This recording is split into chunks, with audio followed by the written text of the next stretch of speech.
भक्ति तो सभी लोग करते हैं। मनुष्य जीवन मिला है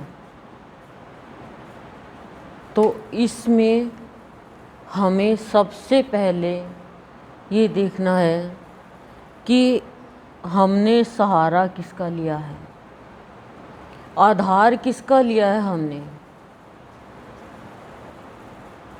यदि हमारा आधार नश्वर का है तो रहस्य बना रहेगा हर चीज़ का। हमारे जीवन में ऊंची नीची, छोटी बड़ी, अच्छी बुरी अनेक घटनाएं होती है, अनेक बातें होती है, लेकिन रहस्य कि क्यों हो रहा है, कैसे हो रहा है, क्यों नहीं हो रहा है, ये रहस्य जब संत का सहारा ले लेते हैं और सहारा लेकर के फिर और सहारों की ज़रूरत नहीं होती है, वो सहारा संत का है, हमारे सद्गुरु का है, तब जाकर के हम सच्चे उपासक कहलाएंगे। अभी तो कोई संत के पास में आ रहे हैं बहुत लोग, लेकिन उपासक संत के नहीं हैं। उपासना धन की है, उपासना शरीर की है, उपासना शरीर के साथियों की है, उपासना सांसारिक है। मनुष्य का जीवन मिला है, जीवन सभी तरह का जीना चाहिए। हमारे गुरुदेव कहते हैं आध्यात्मिक जीवन भी जीना चाहिए, सांसारिक जीवन भी जीना चाहिए, व्यवहारिक जीवन भी जीना चाहिए और गृहस्थी का जीवन भी जीना चाहिए, क्योंकि हमारा सत्संग ही गृहस्थियों का है। लेकिन इनमें लिप्त होकर के यदि कोई जीता है तो वो रहस्य नहीं जान पाता। गृहस्थी में रहकर खाली हम ये सोचे गृहस्थी ही हमारा आधार है, तो गृहस्थी को चलाने वाला कौन है। जैसे एक भूमि उपजाऊ है, उसमें बीज डाला, अब उपजाऊ भूमि में बीज डाला और बीज जब तक गलेगा नहीं तब तक वह अंकुरित नहीं होगा। उसी तरह मनुष्य का जीवन है, संत का आधार नहीं लेंगे तब तक हमारी जीवन की भूमि है उपजाऊ नहीं बनेगी। डिमांड करते रहेंगे और मृत्यु हमें रिमांड पे लेती रहेगी। डायमंड कब बनेंगे?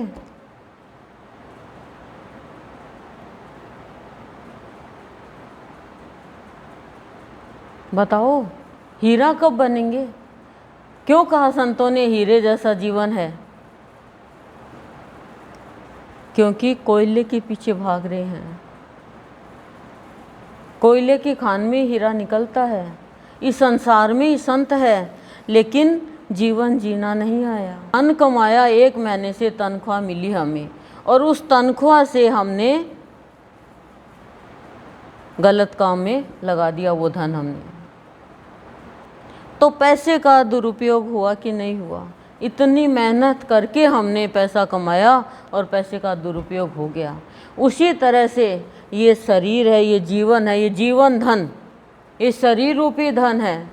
इतनी मेहनत से, पुण्य कर्मों के फल से ये जीवन रूपी धन मिला है और इसको हमने बुराई के रास्ते पे चलाकर, हिंसा करके, असत्य का व्यवहार करके, अहंकार करके, लड़ाई झगड़ा करके व्यतीत कर दिया, तो क्या धोखा नहीं होगा? बताओ। तो इस धन को भी संभाल के रखना है। रहस्य बना ही रहेगा, कितनी ही चाहे उपासना कर लो, जब तक सहारा सच्चे मन से और हमने ईश्वर का नहीं लिया है। जिसने लिया सहारा वह कब हारा? एक सहारा दुर्योधन ने लिया, एक सहारा पांडवों ने लिया। पांडवों के पास कोई सेना ज़्यादा नहीं है, लेकिन हारे नहीं वो। और दुर्योधन के पास कितनी बड़ी भगवान की सेना थी, चतुरंगिणी सेना, वो भी सब हार गए।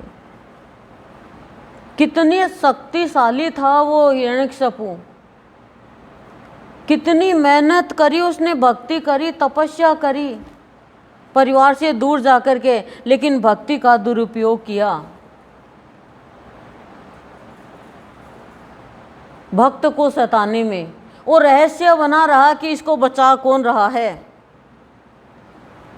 क्योंकि उसने सहारा बुराई का ले लिया, अपने राजा के पद का ले लिया, धन का ले लिया। इसलिए हमेशा मनुष्य को ये ध्यान रखना चाहिए कि मेरा सहारा कैसा है। जीवन सत्संग में आके यही बताया गुरुदेव ने कि सभी तरह का जीना चाहिए। एक ही एक चीज़ नहीं खाते हो, एक ही एक सब्जी नहीं खाते हो, एक ही एक कपड़ा नहीं पहनते हो, एक ही एक वाणी नहीं बोलते हो। सभी तरह का जीवन जीना चाहिए।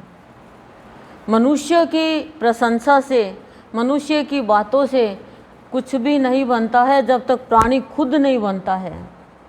खुद योग्य नहीं है तो मनुष्य यदि उसकी बड़ाई भी करे तो वो बड़ा नहीं बनेगा।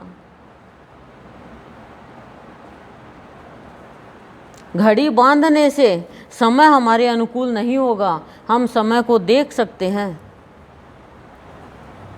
लेकिन समय हमें हमारे अनुकूल हो जाए, यानी ईश्वर हमारे अनुकूल हो जाए, हम कर्म ऐसे करें।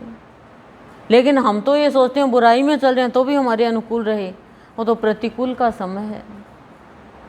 कैसे होंगे आप ही बताओ।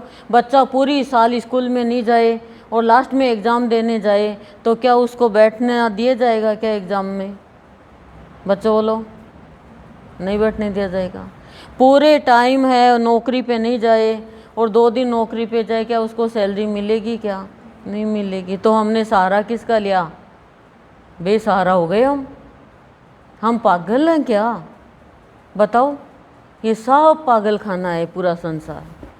कोई धन के लिए पागल, कोई पति के लिए पागल, कोई प्रेमी के लिए पागल, कोई भगवान के लिए पागल, कोई नाम के लिए पागल, कोई काम के लिए पागल, कोई नींद के लिए पागल, कोई मुझे सोने दे रहे, कोई बस हमें खाने का इसको खाने के लिए पागल। सभी तरह का जीवन जीकर देखना चाहिए। संतों को देखो, सभी तरह का जीवन जीते हैं, लेकिन लिप्त नहीं होते उनमें, अभाव नहीं लेते हैं, भाव लेते हैं।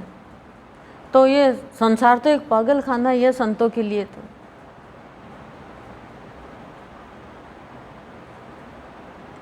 सहारा देखो आप अपना, किसका लिया सहारा? आज है कल नहीं, उसका क्या सहारा? उपासक तो बने हुए हैं, लेकिन रहस्य का पता जब भी चलेगा, जैसे हिरण्यकशिपु को पता नहीं चला। राम को पता था रहस्य का कि मेरे एक ही रात में देखो सब कुछ हो गया, वनवास हो गया, रहस्य का पता था। बाकी जो अयोध्यावासी है वो कैकेयी को दोष दे रहे हैं। राम को पता था निर्दोष है।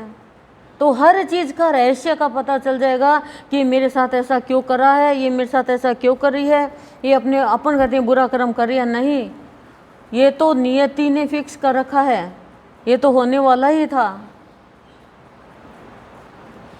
हम उलाहना दे देते हैं कि इसने ऐसा कर दिया, इसने वैसा कर दिया, लेकिन सत्संग में आकर के यदि हम उपासक संत के हैं तो विश्वास रखो आप, आपकी भक्ति स्थिरता में आ जाएगी।